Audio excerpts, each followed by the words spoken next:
টাকা। কে ওইখানে? আহ আহ আহ আহ এসে গেছো বাছাদম। কি বলতেছো তুমি? আর তুমি কে? আমি তোর মতো একজন বোকা লোক ছিলাম। হা হা হা। এই তো এবার দেখ ভালো করে। কে তুমি? তুমি আমাকে এইখান থেকে যেতে দাও প্লিজ। কোথায় ফেসে গেলাম? আহ আহ আহ আবার দেখা হয়ে গেল সামনে, তাই না? প্লিজ আমাকে ছেড়ে দাও, আমি আর কখনো এই বাড়িতে আসবো না। এসে যখন পড়েছিস খালি হাতে তো আর ফেরত দিতে পারি না। হা হা হা হা। কে তুমি? আর কি তোমার পরিচয়? তাহলে এখন তোকে আমি আমার পরিচয় দেই। আজও মনে পড়ে সেই দিনটার কথা।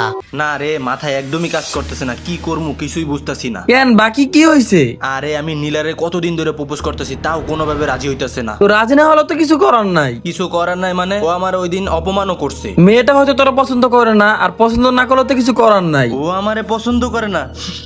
ওরে আমি